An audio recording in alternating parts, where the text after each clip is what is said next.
बिस्मिल्लाहिर्रहमानिर्रहीम। अस्सलाम वालेकुम नाज़रीन, आप यूट्यूब चैनल देख रहे हैं। मैं इमरान ख़ान हूँ। पूरा पाकिस्तान जो है वो नहायत सोग में है। अब तक की इतलात के मुताबिक जो शोहदा हैं उनकी तादाद 100 तक पहुँच गई है, और जो हमारे पुलिस वाले भाई हैं 97 उनकी तादाद बताई जा रही है कि वो शहीद हो गए हैं। शुरू में हमें 20 का पता चला, फिर 30 तक आया, 40 तक तादाद आई। आज सुबह मुझे पता चला, जब मैंने पहला वीलॉग किया 59, फिर 80 का पता चला कि 80 तक तादाद पहुंच गई है। और अब इत्तला आ रही है कि 100 लोग शहीद हो गए हैं और मज़ीद शहादतों का ख़तरा है। एक वजह यह भी है कि पाकिस्तान के पास हेल्थ के वैसे इंतज़ामात नहीं हैं, और जो ज़ख्मी हैं वो भी शहीद होते चले जा रहे हैं। और धमाका बहुत शदीद नौइयत का था, तो लोग जांबर हो नहीं पा रहे, और अभी भी शदीद ज़ख्मी वहाँ पे मौजूद हैं। ये बड़ा बदकिस्मत वाक़या है, और इसके ऊपर पूरा पाकिस्तान हिल गया है। कौमी असम्बली में भी इसके ऊपर बात हो रही थी। अपोजिशन तो अब वहाँ पे है नहीं। पाकिस्तान तहरीक-ए-इंसाफ के लगभग 125 बंदे फ़ारग कर दिए गए हैं, वो तो वहाँ मौजूद नहीं हैं। हुकूमती जमातें वहाँ पे इसके ऊपर डिस्कशन कर रही थी। ख्वाजा आसिफ ने और राना सनाउल्लाह ने कुछ कहा है। राना सनाउल्लाह का कहना है कि जो मुझे सबसे इम्पॉर्टेंट बात लगी, एक तो उन्होंने मजम्मत की और उन्होंने कहा जी आनी हाथों से निपटा जाएगा, ये सब ठीक है अपनी जगह पे, लेकिन उन्होंने कहा कि गुज़िश्ता दौरे हुकूमत में बातचीत करने के लिए एक वजह बताई गई थी, एक पॉलिसी बनाई गई थी कि वो लोग जो रियासत के साथ लड़ाई नहीं करना चाहते, और वो लोग जो हथियार फेंकना चाहते हैं और आम शहरियों की तरह जीना चाहते हैं, वो जो अफ़गानिस्तान में लंबे अरसे से रह रहे हैं और उनके बच्चे वहाँ पैदा हुए हैं, उनका कोई कसूर नहीं है, वो इस जंग की नज़र हो गई उनकी ज़िंदगियाँ, तो उनको मौका दिया जाए। लेकिन राना सनाउल्लाह ने कहा कि ये पॉलिसी गलत थी। जो मैंने सुना उसमें वो ये कह रहे थे कि ये पॉलिसी गलत साबित हो रही है, नए सिरे से बैठने की ज़रूरत है। वज़ीर आज़म बैठें, सारे स्टेक होल्डर्स बैठें, और ऐवान को जो है वो एतमाद में लिया जाए, अस्करी क़यादत बैठे और पॉलिसी बनाए। राना सनाउल्लाह साहब ने गुज़िश्ता हुकूमत को ज़िम्मेदार भी ठहराया उनकी पॉलिसी की वजह से, कि उनकी पॉलिसी ऐसी थी। उनके दौर के अंदर सुलह सफाई की जा रही थी, और कुछ लोगों को आज़ाद भी किया गया था, और कुछ ऐसे लोग भी आज़ाद किए गए जिन्हें सज़ा हो चुकी थी। हमने उसका इंटरव्यू भी देखा सलीम साफ़ी के साथ, एहसानुल्लाह एहसान का, और फिर हमने देखा एक दिन खबर आई कि वो चले गए हैं कहीं, और बाद में बताया गया कि वो एक्चुअली फ़रार हो गए हैं। लेकिन क्या कोई ऐसे ही फ़रार हो सकता है सिक्योरिटी फोर्सेस की क़ैद में से? ये बड़े बड़े सवालात हैं जो पाकिस्तानियों ने बार बार उठाए हैं। ख्वाजा आसिफ साहब ने कहा कि हमें अमेरिका के कहने पर जंग नहीं लड़नी चाहिए। ये बात इमरान खान साहब बड़े लंबे अरसे से कह रहे हैं। देखिए, एक तरफ हुकूमत कह रही है कि हमें जंग में उतरना होगा, जो मुज़ाकरात वाली पॉलिसी थी या लोगों को मेन स्ट्रीम में लाने वाली पॉलिसी थी, वो गलत साबित हो रही है। एक तरफ तो ये कह रही है, हुकूमत खुद कन्फ्यूज़ है। हुकूमत का एक वज़ीर कह रहा है, यानी वज़ीर दिफा और वज़ीर दाखिला की बात मैं कह रहा हूँ। वज़ीर दिफा कह रहे हैं कि अमेरिका की जंग हमें नहीं लड़नी चाहिए, हमने पूरा का पूरा मुल्क गिरवी रख दिया है, और इस किस्म की बातें वो कर रहे हैं। जो वज़ीर दाखिला है वो कह रहे हैं जी वो पॉलिसी पहले वाली गलत थी, और हमें अब एक नई पॉलिसी बनानी चाहिए। और जिन लोगों को रास्ता देने का कहा गया, और ये कहा गया कि अगर वो एक रियासत के सामने हथियार फेंक के और रियासत की रिट को तस्लीम करके आम इंसानों की तरह ज़िंदगी गुजारना चाहते हैं, तो उनसे बातचीत हो सकती है। तो ये पॉलिसी उन्होंने कहा कि वो गलत साबित हुई, इसलिए कि कुछ ऐसे लोगों को छोड़ा भी गया जिनके ऊपर मुकदमात थे उस दौर में। एक तो मैं आपको ये बताऊं, पाकिस्तान की जो ये इस किस्म की पॉलिसी है, ये पाकिस्तान के सियासतदान नहीं बनाते, ये पाकिस्तान की एस्टेब्लिशमेंट बनाती है, और सियासतदान सिर्फ उसको अनाउंस करते हैं।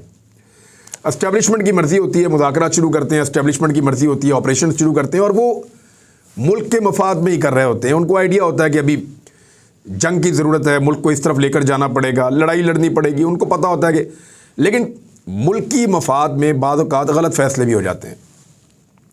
यानी ड्रोन हमलों की इजाज़त एक बहुत गलत फ़ैसला था, यानी अमरीकी मफादात के लिए अपने आप को जंग में झोंक देना एक गलत फ़ैसला था। कबायली इलाकों में कारपेट बम्बारमेंट, यानी ऐसी बम्बारमेंट हुई जहाँ पे बहुत सारे आम लोग भी जो है वो उनकी जान गई, वो मुझे ऐसा लगता है कि वो, मुझे ज़ाती तौर पे लगता है कि वो गलत फ़ैसला था। आम लोगों की शहादतें या कोलेटरल डैमेज वो नहीं होना चाहिए था। इन चीज़ों ने पाकिस्तान में दहशतगर्दी को फ्यूल दिया। यानी अगर किसी के घर का कोई एक शख्स वो मारा जाए, तो वो उनके रिश्तेदार जो हैं वो इसी तरफ में चलेंगे ना। आप ज़रा अपने बारे में एक लम्हे के लिए सोचिए कि किस कैफियत से आप गुजरेंगे अगर ऐसी सूरत हाल से आप दो चार हों तो खुदा न खास्ता। तो इसलिए जलती के ऊपर तेल डालने के बजाय उसको बुझाना चाहिए था, और उसके लिए गवर्नमेंट ने एक पॉलिसी रखी थी। अब कुछ चीज़ें हैं जिनकी मैं निशानदेही करना चाहता हूं जो गुज़िश्ता थोड़े अरसे में हो रही है। देखिए, एक तो जो दहशतगर्दी का वाक़या है, इसके ऊपर किसी किस्म की माफ़ी नहीं होनी चाहिए। जिन्होंने भी ये दहशतगर्दी की है उनको कैफरे किरदार तक पहुंचाना चाहिए। 100 से ज़्यादा लोग शहीद हुए, ये बहुत बड़ा नुकसान है पाकिस्तान का, और ये एक सानेहा है, बहुत बड़ा वाक़या है, छोटा वाक़या नहीं है।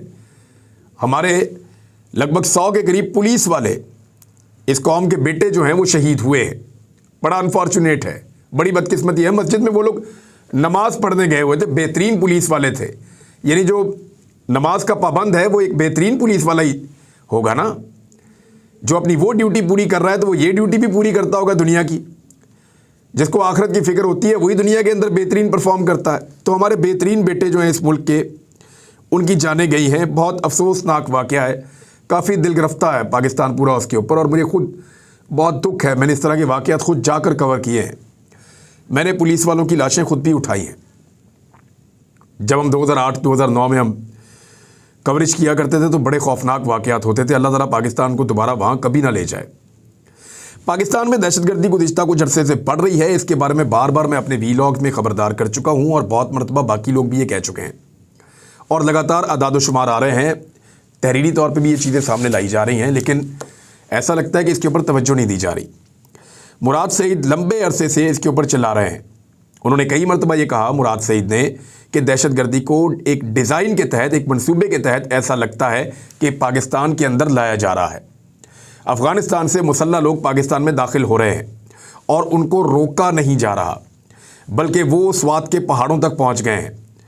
जब मुराद सईद ने इसकी निशानदेही की तो मैंने मुराद सईद से 2 या 3 मरतबा बड़ी डिटेल में बात की, और उन्होंने मुझे ये भी बताया कि मैं ये ख़ुद से कह नहीं सकता, मुझे मुनासिब नहीं लगता, लेकिन ये मुझे डायरेक्टली थ्रेट्स आए हैं कि मुझे मार दिया जाएगा, और बहुत सारी जगहों से आए हैं। लेकिन मैं अपने लोगों के लिए इस लड़ाई को लड़ूंगा। मुराद सईद को मैं सैल्यूट पेश करता हूं कि उसने अपनी जान को ख़तरे में डाल के अपने लोगों के लिए जो है वो डटा रहा, खड़ा रहा, और वहाँ पे स्वात में लोगों ने अमन के लिए आवाज़ उठाई। और फिर हमने देखा कि जैसे स्वात में, दीर में, हर तरफ लोग निकल आए, तो फिर पुलिस के ज़रिए से और सिक्योरिटी फोर्सेस के ज़रिए से उन लोगों को वापस भिजवाया गया जो लोग पहाड़ों पे पहुंच गए थे। और जब वो वापस गए तो मुझे मुराद सईद ने उस रात फ़ोन करके बताया कि अल्हम्दुलिल्लाह अब लोग वापस गए हैं। लेकिन ये लोग आए कैसे, ये सवाल अभी तक मुराद सईद को इसका जवाब नहीं मिला, ना पाकिस्तान को इसका जवाब मिला है। बार बार बताया जा रहा है कि दहशतगर्दी बढ़ रही है, ना सिर्फ बढ़ रही है बल्कि बड़े अजीब तरीके से लोग पाकिस्तान में दाखिल हो रहे हैं। इसके अलावा ऑपरेशन तो देखें, इमरान खान साहब के दौरे हुकूमत में भी हुए, नवाज शरीफ साहब के दौरे हुकूमत में भी हुए, पीपल्स पार्टी के दौरे हुकूमत में भी हुए, और मुज़ाकरात भी इन्हीं अदवार के अंदर हुए। यानी तीनों अदवार में हमें मुज़ाकरात भी मिलते हैं और ऑपरेशंस भी मिलते हैं। ये फ़ैसला जो है वो इस्टेब्लिशमेंट ने ही करना होता है, और सियासतदानों को साथ वो शामिल कर लेते हैं, लेकिन ओनरशिप जो है वो बिलाखिर सियासतदानों की होती है। अब मामला ये है कि कुछ ऐसी चीज़ें हुई हैं गुज़िश्ता चंद महीनों में, या रिजीम चेंज ऑपरेशन होने के बाद, जो सबसे बड़ी चीज़ है। यानी हम आपको बहुत खुशी से ये बताया करते थे, पाकिस्तान और अफ़गानिस्तान के बॉर्डर के ऊपर एक फेंस तामीर कर दी गई है, वो बड़ी शानदार फेंस है। वो पहाड़ों की चोटियों पर भी है, वो बर्फ़पोश पहाड़ों में भी है, और वो दरियाओं के करीब से भी गुजरती है, और वो तमाम रास्ते जहाँ से इल्लीगल ट्रैफिकिंग हो सकती थी, मिसाल के तौर पे स्मगलिंग हो सकती थी, दहशतगर्द आ जा सकते थे, या कोई इस किस्म की चीज़ें होती थी, वो तमाम रास्ते बंद कर दिए गए हैं। और अब सिर्फ गिनी चुनी जो चेक पोस्टें हैं जहाँ पे बाकायदा सिक्योरिटी पर्सनस मौजूद हैं, वो जगह मौजूद हैं, और वहाँ से लोग बाकायदा चेकिंग के बाद पाकिस्तान में दाखिल होते हैं। तो पाकिस्तान खासा महफूज हो गया है। हम ये अच्छी खबर आपको सुनाया करते थे, लेकिन फिर हमने मनाजिर देखना शुरू किए और हमें नज़र आना शुरू हुए। शुरू में हमें लगा कि नहीं, ऐसा नहीं हो सकता। कुछ जगह से बाढ़ उखाड़ने की खबरें आई, कुछ जगह से खबरें आई कि बाढ़ को ना सिर्फ उखाड़ा गया है बल्कि घसीट के ले गए हैं उस तरफ से आने वाले लोग। इन चीज़ों के ऊपर बातचीत की गई अफ़गानिस्तान की हुकूमत से भी, पाकिस्तान की इस्टेब्लिशमेंट ने, पाकिस्तान की हुकूमत ने उनके साथ छोटी मोटी बातचीत की, लेकिन तवज्जो थी नहीं। मसाइल हुए कहाँ? एक तो जैसे ही रिजीम चेंज ऑपरेशन हुआ तो नई हुकूमत जब आई तो इनको ये पता ही नहीं था कि इन्होंने कब तक रहना है। उसकी वजह से इनका एक एतमाद नहीं था, और ये तवज्जो नहीं दे पाए खित्ते की सूरत हाल के ऊपर, ख़ास तौर पे अफ़गानिस्तान में जो एक नई तब्दीली आई थी, ये उसके लिए ज़हनी तौर पे तैयार नहीं थे कि उसमें करना क्या है। जो इमरान खान साहब की हुकूमत थी वो इस पूरे सिनेरियो को एक ख़ास अंदाज में देख रही थी और उसको डील भी कर रही थी। अफ़गानिस्तान की नई हुकूमत को जो तालिबान की है उसको अंगेज करने में या उनसे बातचीत करने में जो पीडीएम की सरकार है वो तकरीबन नाकाम रही।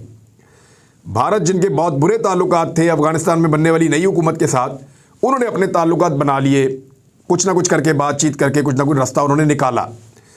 लेकिन पाकिस्तान की जो मौजूदा पीडीएम की हुकूमत है ये इस मामले में कतराती रही है, घबराती रही है। उसकी कुछ वजूहात हैं। एक तो पाकिस्तान पीपल्स पार्टी का अपना एक मौक़िफ़ है अफ़गानिस्तान को लेकर, और पीपल्स पार्टी जो है क्योंकि लेफ़्ट की एक पार्टी है और वहाँ पे राइट विंगर्स की हुकूमत है अफ़गानिस्तान में, तो एक रीज़न तो ये हो गया कि कौमी मफाद एक साइड पे, उनकी अपनी एक पॉलिसी थी जिसकी वजह से वो थोड़ा दूर चले गए अफ़गानिस्तान की हुकूमत से। दूसरा ये हुआ कि इनको अपनी पड़ी हुई थी कि पाकिस्तान में ये रहेंगे या नहीं रहेंगे, और ये पॉलिटिकल चीज़ों पे इनकी तवज्जो ज़्यादा थी। तीसरा ये था कि क्योंकि इमरान खान साहब ने ये इल्ज़ाम लगाया था कि रिजीम चेंज ऑपरेशन के पीछे अमेरिका की ख्वाहिश है, और बहुत सारे लोग जानते हैं कि इसमें बहुत सारी चीज़ें जो हैं उनकी हकीकत भी है, साइफर भी आया हुआ है। और अफ़गानिस्तान को लेकर, रशिया को लेकर, चाइना को लेकर अमेरिका बड़ा मोहतात है और बड़ा हसास है। तो ये जो मौजूदा पीडीएम की हुकूमत है, इन्होंने अफ़गानिस्तान से डील करते वक्त या अफ़गानिस्तान की नई हुकूमत से डील करते वक्त ये अमेरिका से शर्माते और घबराते रहे हैं। इन्हें ऐसा लगा कि अगर हमने अफ़गानिस्तान के मामले में कोई इंडिपेंडेंट पॉलिसी बनाई, या हमने अफ़गान हुकूमत के साथ डील किया, या हमने उनसे अपने मुतालबात सामने रखे, उनकी बात सुनी, अपनी बात सुनाई, या उनके साथ एंगेजमेंट्स को बढ़ाया, तो इसमें अमेरिका जो है वो खासा हसास है, हमारे लिए प्रॉब्लम पैदा हो जाएगा। ये चीज़ भी रास्ते में आई है, यानी फेंस उखड़ती चली गई। और फेंस उखड़े तो इसका मतलब ये है कि वहाँ सिक्योरिटी की सिचुएशन वो नहीं रही जो पहले थी। दूसरा, एंगेजमेंट्स बहुत कम होती चली गई। फिर अमेरिका का एक खौफ था या एक इस किस्म की कन्फ्यूजन थी कि अगर अमेरिका नाराज़ हो गया तो फिर क्या करेंगे, लिहाजा उनके साथ बात ही नहीं हो सकती। तो एंगेजमेंट्स जब नीचे चली गई तो मुश्किलात बढ़ती चली गई, और मुश्किलात बढ़ते बढ़ते यहाँ तक पहुँची कि अब पाकिस्तान में दहशतगर्दी की एक नई लहर का हमें सामना है। खारजी महाज के ऊपर अमरीकी खौफ हमारे ऊपर गालिब है। अफ़गानिस्तान से डीलिंग में अभी तक हमारा फुकदान है, और फेंस हटाने के मामलात पे अभी तक हम किसी नतीजे पर नहीं पहुँचे। फौरी तौर पे ये चीज़ें करनी पड़ेंगी, और इंटेलिजेंस का एक बहुत बड़ा फेलियर है इस किस्म का वाक़या। हमारे 100 बेटे शहीद हो गए हैं, और ये इंटेलिजेंस का एक बहुत बड़ा फेलियर है। क्या इसके ऊपर किसी से जवाब लिया जाएगा, या इसके ऊपर कोई जवाब देगा? क्योंकि पाकिस्तान में ताकतवरों ने कभी जवाब दिया ही नहीं, वो सिर्फ सवाल करने की अहलियत रखते हैं, जवाब देना ही नहीं चाहते। और अभी भी तवज्जो कहाँ है? पाकिस्तान की तवज्जो ऐसा लगता है सिर्फ इमरान खान पे है। तोशाखाना केस, इमरान खान पर फ़र्द जुर्म आयद करने का फैसला, अगले हफ्ते फ़र्द जुर्म आयद हो जाएगा। और भाई तोशाखाना में सबका रिकॉर्ड निकालो, सबको जेल में डाल दो। इमरान खान ने घड़ी खरीद के बेच दी तो केस बन गया। इससे पहले पता करें किस किस ने वहाँ से क्या क्या लिया, कोई गाड़ियाँ ले गया, कोई चीज़ ले गया, कितने में ले गया। आज तक रिकॉर्ड पब्लिक ही नहीं कर रहे। रिकॉर्ड पब्लिक करें, पता चल जाएगा। दूसरी जानिब मुश्किलात बढ़ती चली जा रही हैं, बढ़ती चली जा रही हैं। पाकिस्तान अपना सामान बेच रहा है, और IMF की शराइत बड़ी कड़ी हैं जो अब सामने आ रही हैं। लेकिन मैं आपको एक चीज़ बताऊं, मुझे ऐसा लगता है कि पाकिस्तान के गरीबों का ना IMF ज़्यादा बड़ा हमदर्द है पाकिस्तान की हुकूमत से भी। वजह यह है कि IMF जब भी शराइत लेकर आता है वो बड़े लोगों के लिए लेकर आता है, तगड़े लोगों के लिए लेकर आता है। इन पर टैक्स लगाओ, इनको पकड़ो। लेकिन अब हालात ही इतने बुरे कर दिए हैं कि उनको सब्सिडीज़ भी ख़त्म करवानी पड़ रही हैं, तो गरीब आदमी के लिए मुश्किलात बढ़ेंगी। IMF की जो बड़ी शराइत हैं, डॉन अखबार के मुताबिक अमीरों पर टैक्स लगाया जाए, यानी जो आपकी एलीट क्लास है उसके लाइफस्टाइल को तब्दील किया जाए। हुकूमत के ऊपर ये दबाव आएगा और हुकूमत को ये करना पड़ेगा। काबीना के हुजुम में बहुत बड़ी कमी की जाए। अब मामला ये है कि शहबाज शरीफ साहब ने सबको राज़ी रखा हुआ है, सबके बंदे जो हैं वो भर्ती किए हुए हैं काबीना में। 77 बंदे हैं काबीना में। अब काबीना का हुजुम कम करने का वो कह रहे हैं। जो मुल्क पाकिस्तान को कर्जा देते हैं उनकी काबीना है 20-25 बंदों की, और जो पाकिस्तान कर्जा लेता है उसकी काबीना है 77 बंदों की, और कमेटियां अलग से बनाई हुई हैं शहबाज शरीफ साहब ने। तो ये काबीना का हुजुम कम करना एक बहुत बड़ा मसला होगा, क्योंकि PMLN के, पीपल्स पार्टी के, फजलुर रहमान के, ANP MQM, बलूचिस्तान अवामी पार्टी, कुछ आज़ाद उम्मीदवार जो जीत कर आए हुए हैं, इन सब के जो हैं वो वजारतें कम करनी पड़ेंगी। तो जब वजारतें कम करेंगे तो फिर इख्तलाफात बढ़ेंगे, वजारतें कम करेंगे तो पैसा देना पड़ेगा, पैसा कहाँ से देंगे, पैसा भी नहीं है। तो IMF की शराइत बड़ी सख्त है। एक शर्त ये भी है कि जो सरकारी सतह के ऊपर प्लॉट्स दिए जाते हैं, अगर किसी को प्लॉट दिया जाए तो एक से ज़्यादा प्लॉट देने की पॉलिसी ख़त्म कर दी जाए। वो बिल्कुल ठीक बात है, जिसने रहना उसने एक घर में रहना है। एक बंदा ये तो नहीं हो सकता कि वो इधर भी उधर भी उधर भी उसको आप प्लॉट दे दें। भाई बेघर आदमी को आप प्लॉट देते हैं तो एक आदमी को एक प्लॉट दे दें, वो अपना घर बना ले। अगर उसने ज़िंदगी लग्जरी गुजार दी है तो पैसा कमाए, अपने 50 घर बनाए, 50 घरों के अंदर 50-50 मुलाजिम रखे, हर घर के अंदर 5-5 गाड़ियाँ रखे, पाकिस्तान के अंदर ही पैसा खर्च करे। अच्छी बात है, बहुत अच्छी बात है। एक और मेरी गुजारिश है कि इस वक्त पाकिस्तानी जिन्होंने पैसा होल्ड किया हुआ है पाकिस्तान से बाहर, ख़ास तौर पे वो एक्सपोर्टर्स जिन्होंने माल एक्सपोर्ट कर दिया था और बहुत सारा पैसा पाकिस्तान के बाहर बैंकों में उनका पड़ा हुआ है और वो पैसा पाकिस्तान में मंगवा नहीं रहे, उनसे गुजारिश है कि अब डॉलर चला गया 270 रुपये पे और इंटर बैंक का जो रेट है उसको नॉर्मलाइज कर दिया गया IMF की शर्त के बाद। तो अब आप अपने पैसे पाकिस्तान में मंगवा लें, आपको अच्छा खासा रेट मिल रहा है, आप पाकिस्तान में पैसे मंगवाएं, पाकिस्तान में डॉलर आएगा, पाकिस्तान का भला होगा। तो मेरी सिर्फ ये गुजारिश है तमाम लोगों से कि वो लोग अब पैसे पाकिस्तान में मंगवाना शुरू करें ताकि पाकिस्तान के अंदर डॉलर्स आएँ और सूरत-ए-हाल पाकिस्तान की बेहतर हो। और मुझे उम्मीद है इंशाल्लाह कि डॉलर 250-240 यहाँ तक नीचे वापस आएगा। IMF ने अगर कुछ पैसे दिए तो कुछ थोड़ी सी स्टेबिलिटी आएगी, लेकिन महंगाई कम नहीं होगी। डॉलर का जो रेट है वो कुछ थोड़ा सा नीचे आ जाएगा और कुछ चीज़ें थोड़ी बहुत मैनेज हो जाएंगी, लेकिन महंगाई पाकिस्तान में कम नहीं होगी, वो बढ़ती चली जाएगी। ये IMF की शराइत है, मैंने आपके सामने रखी। फवाद चौधरी की जो वाइफ की एक तस्वीर आई है और जो बच्चों के हाथों की तस्वीर आई है कि उनके सबके हाथों पे यहाँ पे वो मोहरें लगी हुई हैं जेल की, और वो फवाद चौधरी को मिलकर आए हैं। तो वो बेनज़ीर भुट्टो की एक तस्वीर हमें याद आ गई जब वो अपने बच्चे पकड़ के आसिफ अली जरदारी से मिलने के लिए जेल में गई थी।